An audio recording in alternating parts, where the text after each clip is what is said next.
Hello friends, പുതിയൊരു വീഡിയോയിലേക്ക് എല്ലാവർക്കും സ്വാഗതം.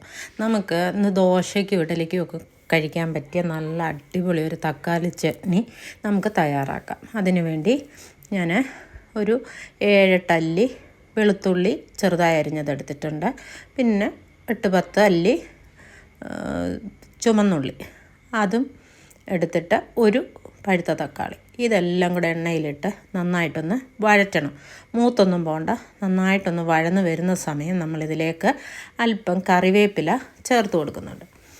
അതിന് ശേഷം നമ്മൾ വറ്റൽമുളക്, എനിക്ക് ആവശ്യമായ വറ്റൽമുളക്, ഞാനിവിടെ 2 വറ്റൽമുളകും 1 കാശ്മീരി മുളകുമാണ് ചേർത്തിരിക്കുന്നത്.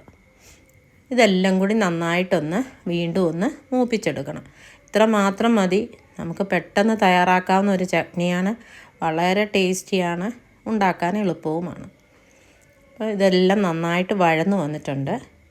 ഇതിന് ശേഷം നമ്മൾ ഇതൊരു തണുത്തതിന് ശേഷം ഒരു മിക്സിയുടെ ജാറിലേക്കിട്ട് ഇത് നന്നായിട്ട് അരച്ചെടുക്കണം.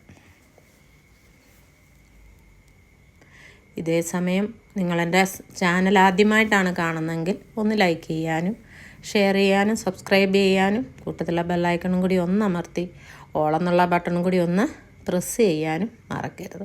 ഇനി മിക്സിയുടെ ജാറിലേക്ക് ഇതെല്ലാം ഇട്ട് നന്നായിട്ട് നമുക്കൊന്ന് അരച്ചെടുക്കണം. ഇത് കൂടാതെ ഇതിൻ്റെ കൂടെ ചേർക്കുന്നത് തേങ്ങാക്കൊത്താണ്. തേങ്ങ നമ്മൾ കഷ്ണങ്ങളാക്കി എടുത്തത്, തിരുമിയൊന്നും എടുക്കണ്ട, ഇതേപോലെ പീസാക്കി എടുത്ത് അതും ചേർത്ത് ആവശ്യത്തിനുള്ള ഉപ്പും കൂടി ചേർത്ത് നമ്മളിത് നന്നായിട്ട് പേസ്റ്റ് പോലെ അരച്ചെടുക്കണം. അതിനുശേഷം പാൻ അടുപ്പത്ത് വെച്ച് കടുക് പൊട്ടിച്ച് അതിലേക്ക് വറ്റൽമുളകും കറിവേപ്പിലയും ഇട്ട് നമ്മൾ അരച്ചു വച്ചിരിക്കുന്ന ഈ ചട്നി അതിലേക്ക് ചേർത്ത് ഒന്ന് ചൂടാക്കി എടുത്തു കഴിഞ്ഞാൽ നമ്മുടെ രുചികരമായ ചട്നി റെഡിയായി കഴിഞ്ഞു. ഇങ്ങനെ നിങ്ങൾ ഉണ്ടാക്കി നോക്കണം.